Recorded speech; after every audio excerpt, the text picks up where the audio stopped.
तो अब इस वीडियो के अंदर हम ज्योमेट्री शुरू करते हैं भाई। और ज्योमेट्री के अंदर बिल्कुल बेसिक है ना, वहाँ से चलते हैं। तो सबसे पहले एंगल आते हैं हमारे पास, ठीक है। और एंगल की शुरुआत भी कहाँ से होती है हमारे पास? एक्यूट एंगल से होती है भाई, एक्यूट एंगल, ठीक है। एक्यूट एंगल हो गया हमारे पास। सेकंड हमारे पास हो गया भाई राइट एंगल। इनके बारे में जानकारी होना बहुत ज़रूरी है। राइट एंगल हो गया। थर्ड हो गया हमारे पास ऑब्ट्यूस एंगल, ऑब्ट्यूस एंगल हो गया, ठीक है। फोर्थ हमारे पास हो गया straight angle, straight angle. Fifth हमारे पास हो गया भाई रिफ्लेक्स एंगल, रिफ्लेक्स एंगल हो गया, ठीक है ना। फिफ्थ हमारे पास हो गया रिफ्लेक्स एंगल। और जो सिक्स्थ है वो हो जाएगा हमारे पास कंप्लीट एंगल, कंप्लीट एंगल। अगर इनके बारे में पूरी जानकारी है तो क्वेश्चन कई बार पूछे जाते हैं स्ट्रेट, उनको आप आराम से कर सकते हो। सबसे पहले एक्यूट एंगल यानी कि न्यून कोण होता है वो एंगल जिसकी वैल्यू 90 से कम होती है, यानी कि जो एंगल 0 और 90 के बीच में लाई करते हैं उन्हें हम क्या कहते हैं? एक्यूट एंगल कहते हैं। यानी इनकी वैल्यू किसके बीच में होती है? 0 और 90 के बीच में होती है भाई। 0 और 90 की क्या होती है? बीच में होती है इनकी वैल्यू, ठीक है। तो ये इज इक्वल टू हम ये कह लें 0 और 90 के बीच में होती है इनकी वैल्यू। राइट एंगल कौन से होते हैं? राइट एंगल, राइट एंगल वो होते हैं जिस एंगल की वैल्यू कितनी हो? 90 डिग्री हो, यानी कि 90 डिग्री का जो कोण होता है उसको हम क्या कहते हैं? समकोण कहते हैं, राइट एंगल कहते हैं, ठीक है। अब आता है हमारे पास ऑब्ट्यूस एंगल। जो एंगल 90 से बड़े हों लेकिन कहाँ पे 90 और 180 के बीच में लाई करते हैं, यानी कि 90 और 180 के बीच में लाई करते हैं। 90 से तो बड़े हों लेकिन 180 से छोटे हों, उनको हम क्या कहते हैं? ऑब्ट्यूस एंगल, यानी कि अधिक कोण कहते हैं उनको भाई, ठीक है। स्ट्रेट एंगल, स्ट्रेट मतलब जैसे सीधा, बिल्कुल सीधा। अभी जैसे मान लीजिए ये है, यहाँ पे आप लाइन थी, यहाँ से आप जैसे एंगल मेजर कर रहे हो, बिल्कुल सीधी लाइन, ये कितने का हो गया? 180 डिग्री का होता है, यानी कि 180 डिग्री का कोण क्या कहलाएगा? स्ट्रेट एंगल कहलाएगा। अब आता है हमारे पास रिफ्लेक्स एंगल, यानी परिवर्ती कोण क्या होते हैं? तो रिफ्लेक्स एंगल को हिंदी में बोलते हैं, लेकिन आप मेरे ख्याल में आप ये जो है ना ज्योमेट्री के टर्म्स हैं इनको इंग्लिश में ज़्यादा याद रखें, क्योंकि इंग्लिश में इफेक्टिव होते हैं, जब तुरंत ये समझ में भी आ जाती है। रिफ्लेक्स एंगल वो होते हैं जो 180 से तो बड़े होते हैं लेकिन 360 से छोटे होते हैं, यानी इनकी वैल्यू क्या होती है? 180 और 360 के बीच में लाई करती है भाई।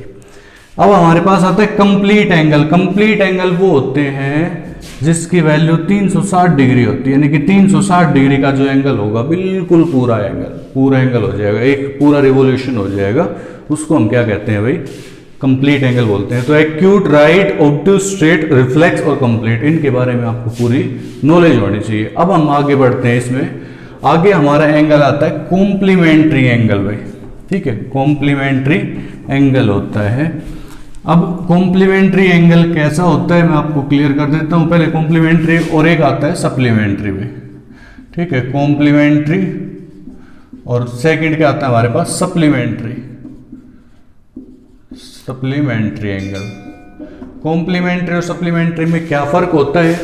तो देखिए, दो एंगल जिनका सम 90 डिग्री हो, जिनका सम कितना हो? 90 डिग्री। दो एंगल, मान लीजिए एक एंगल ए और एक एंगल बी, दोनों का सम कितना हो? 90 डिग्री, उनको हम क्या कहते हैं भाई? Complementary angle. अब दो एंगल जिनका सम 180 डिग्री हो, यानी कि ए और बी दो एंगल हैं, उनका सम 180 डिग्री हो, तो उसे हम क्या कहते हैं भाई? Supplementary angle. अब आप पहचान कैसे करोगे कॉम्प्लीमेंट्री? अब कई बार क्वेश्चन पूछ लेता है कि भाई 73 का कॉम्प्लीमेंट बताइए क्या होगा? तो 70, अब हमें कंफ्यूज यहाँ होता है कि 180 में से घटाना है या 90 में से घटाना है। तो देखिए जरा दोनों वर्ड को, इस वर्ड की शुरुआत हो रही है सी से, इस वर्ड की शुरुआत हो रही है एस से, तो हमारे पास दो ही नंबर है 90 और 180। तो पहले कौन सा आता है? सी, और 90 और 180 में पहले कौन आता है? 90। तो मतलब कॉम्प्लीमेंट्री में तो 90 हो गया भाई। एस बाद में आता है, 180 बाद में आता है, तो सप्लीमेंट्री कितने का हो जाएगा? 180 का। अब आपसे कोई कहे कि भाई 73 का कॉम्प्लीमेंट्री बताओ, सी मतलब पहले वाला, तो 90 में से घटा दो। 90 में से घटाया और ये 17, ये हमारे पास क्या हो गया? इसका कॉम्प्लीमेंट्री एंगल। अब 73 का हमसे सप्लीमेंट्री पूछ ले तो हम क्या करेंगे 180 में से इसको माइनस कर देंगे भाई। ठीक है, ये हमारे पास 7 और ये 0 और ये कितना हो गया 107 आ गए मेरे पास। ठीक है, तो ऐसे हम इसको आराम से निकाल सकते हैं इनको। ये तो था हमारे पास कॉम्प्लीमेंट्री एंगल का। अब हम थोड़ा सा और आगे बढ़ते हैं एंगल के बारे में ही। एंगल्स हमारे पास जो है ना सबसे ज़्यादा इंपॉर्टेंट रोल रखते हैं इसमें ज्योमेट्री के अंदर भाई। ठीक है, अब हमारे पास जब मान लीजिए दो लाइन आपस में इंटरसेक्ट कर रही हैं। ठीक है, दो लाइन है हमारे पास, ये इंटरसेक्ट कर रही हैं एक दूसरे को इस पॉइंट के ऊपर, तो जो ये एंगल है ना, ये इस साइड का एंगल, ये हमेशा इस एंगल के बराबर मिलेगा और इनको क्या बोलते हैं वर्टिकली अपोजिट एंगल। क्या बोलते हैं इनको वर्टिकली अपोजिट एंगल। ठीक है, वर्टिकली अपोजिट एंगल बोलते हैं इनको। अब ये जो एंगल है ना, ये ऊपर वाला एंगल, ये नीचे वाले एंगल के बराबर मिलेगा, इसको भी क्या बोलेंगे वर्टिकली अपोजिट एंगल। अब मैं इसको 1 और 2, इसको 3 और इसको 4 नाम दे देता हूं, तो क्या लिखूंगा angle 1 is equal to angle 2, यानी एंगल 1 है वो किसके बराबर होगा एंगल 2 के बराबर, एंगल 3 किसके बराबर होगा एंगल 4 के बराबर। और आपसे क्वेश्चन कैसे पूछा जाएगा वो बता देता हूं। इसमें जैसे इसमें लिख देगा x+2 और ये लिख x+22 और ये लिख देगा जैसे 78, तो बताओ x की वैल्यू क्या होगी। ठीक है, तो इसमें पूछ लेगा कि ऐसे एंगल दे देगा, या आपसे कंफ्यूज करने के लिए ये दे देगा, ये तो दे दिया x+22 और ये दे दिया आपको 78 और पूछ लिया कि बताओ ये जो एंगल है ना इसकी वैल्यू कितनी होगी। इस टाइप से क्वेश्चन आएंगे इसमें। तो पहले देखिए ये इस केस में तो हम क्या होगा, ये दोनों एंगल क्या होंगे भाई बराबर होंगे, तो बराबर होंगे तो x+22 किसके बराबर होगा 78 के बराबर होगा। अब 22 प्लस का है उस साइड जाएगा तो माइनस का हो जाएगा, तो 78 माइनस 22, तो 8 में से 2 गए तो 6 और 7 में से 2 गए तो 5, कितना आ गया 56, यानी x की वैल्यू कितनी होगी 56 आ गई। अब मैं ये इसी क्वेश्चन में पूछ लूँ आपसे कि x की वैल्यू क्या होगी, तो आपको कुछ भी कंफ्यूज नहीं होना। देखो आप सिर्फ एक बात दिमाग में रखो, एक स्ट्रेट लाइन जो होती है ना उसके ऊपर चाहे कितने भी एंगल बढ़ो, यहाँ पे यहाँ से यहाँ तक का सब का सम कितना होता है 180 होता है, और पूरा घूम जाएगा तो कितना होता है 360, क्योंकि हमने क्लियर किया था कि स्ट्रेट एंगल क्या होता है। अब मैं थोड़ी देर के लिए एक मान लेता हूं, ये लाइन ऐसे है, इस पे एक एंगल तो ये है, इधर तो है x+22 का, ठीक है, और इधर कितने का है 78 का, तो यहां से यहां तक का टोटल सम कितना होगा 180 तो होगा। तो मैं क्या करूंगा x+22 में 78 ऐड कर दूंगा, तो इसका आंसर कितना आएगा भाई 180 डिग्री, यानी इन दोनों का सम कितना होगा 180 होगा। तो 78 और 22 कितना हो गया 100 हो गया भाई, 8 और 2 10, 7 और 2 और 1 10, 100 हो गया। 100 प्लस का उधर जाएगा तो माइनस का, तो x की वैल्यू कितनी हो जाएगी 180 माइनस 100, यानी कितनी होगी 80 डिग्री होगी भाई। x की वैल्यू 80 होगी, 80 प्लस 22 कितना हो गया 80 प्लस 22 102, तो यानी ये एंगल कितने डिग्री का हो गया 102 डिग्री का हो गया। ठीक है, अब कोई कहे कि मैं सीधा निकाल सकते हो, बस थोड़ा सा दिमाग लगाने की जरूरत है। इधर 78 का है, इस लाइन को भूल जाओ ना थोड़ी देर के लिए आप, ये है वही क्वेश्चन हो गया तैयार। यहाँ से यहाँ तक 180 होगा भाई, लाइन तो है, ये 78 का है, तो फिर ये कितने का बचेगा 180 में से 78 को माइनस कर दो, 102 का बचेगा सीधा सीधा।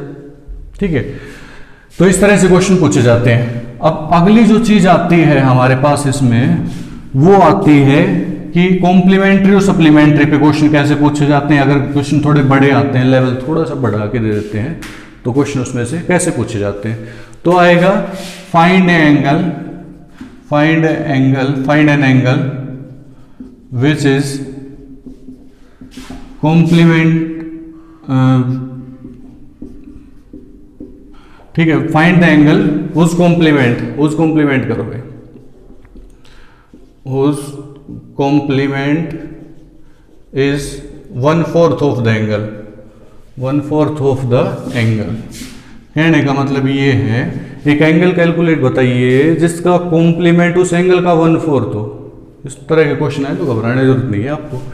आपने क्या निकालना है, एक एंगल निकालना है जो उस कॉम्प्लीमेंट इज 1/4, जिसका कॉम्प्लीमेंट एंगल का 1/4 हो। तो हम एंगल को x मान लेते हैं भाई, एंगल कितना हो गया x, कॉम्प्लीमेंट कितना हो जाएगा इसका 1/4, x का 1/4 कितना हो गया x/4 हो गया ना, x/4 होते इन दोनों का सम कितना होगा, अगर कॉम्प्लीमेंट का केस है तो 90 डिग्री होगा, बताया तो था भाई, एंगल और उसका कॉम्प्लीमेंट दोनों का सम कितना होगा 90 डिग्री। तो x plus x upon 4 is equal to कितना 90 डिग्री। इनका एलसीएम ले लो भाई, एलसीएम कितना आ गया 4, तो ये 4x हो जाएगा और प्लस का कितना हो जाएगा ये x is equal to 90। 4 plus का अभी डिवाइड में उधर जाएगा तो मल्टीप्लाई में 4 और 1 5, 5 मल्टीप्लाई में उधर डिवाइड में आ जाएगा। तो 5x अपॉन 4 बराबर 90, तो x is equal to 90 multiply 4 upon 5, 5 से घट गया भाई, 5 से 18 पे घट गई, 18 चौके 72, यानी कि एंगल की वैल्यू कितनी हो जाएगी 72, और उसका कॉम्प्लीमेंट कितने का हो जाएगा 72 अपॉन 4 यानी कि 18 डिग्री का हो जाएगा। ठीक है, इस तरह से क्वेश्चन हमारे पास आएंगे और हमें उनको करना है। अब एक चीज आएंगी थोड़ी थोड़ी, उनको आगे हम डिस्कस करेंगे। उसमें ये है कि जैसे दो हमारे पास स्ट्रेट लाइन है, बिल्कुल पैरेलल लाइन है, दो पैरेलल लाइन है, पैरेलल लाइन को कोई तीसरी लाइन अलग अलग पॉइंट के ऊपर काटती है, यानी कि ये जो लाइन है इसको अलग पॉइंट के ऊपर काटती है, इसको अलग पॉइंट के ऊपर काटती है, तो इस लाइन को हम कहते हैं भाई ट्रांसवर्सल। ठीक है, इसको क्या कहते हैं, ट्रांसवर्सल कहते हैं। तो इसमें केस ये है, अगर ये एंगल है ये इस एंगल के बराबर होगा। क्यों होगा, मैंने रीजन बताया था आपको, जब दो लाइन आपस में काटती हैं तो एंगल सेम होते हैं। क्यों होते हैं, वर्टिकल अपोजिट एंगल, यानी कि इसको एंगल 1 डालूंगा तो ये 2 हो जाएगा, एंगल 1 किसके बराबर होगा, एंगल 2 के बराबर होगा।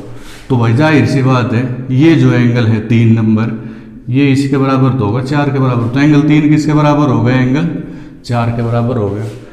अब मैं ये कहूँ कि भाई देखो, अब थोड़ा सा आपको एक चीज घुमा देता हूं बिल्कुल, ये हमारे पास एक लाइन है, इस लाइन का अल्टरनेट एंगल इधर है, ये एंगल कितना होगा 4 होगा। अगर ये 4 है तो फिर ये भी कितना होगा 4 होगा। ये 2 है तो इस साइड का जो एंगल है उसकी वैल्यू भी कितने के बराबर होगी 2, यानी मैं इसको एक एंगल नाम दे देता हूं, इसको लिख देता हूं 5 और ये 6। ठीक है, 5 और ये हमारे पास कितना हो गया 6 हो गया भाई। अब देखो फिर वही कहानी शुरू हो गई यहाँ से, जो ये थी, ये 6 है, ये ऐसा ये एंगल इसके बराबर तो मिलेगा, यानी 7 इसके बराबर मिलेगा।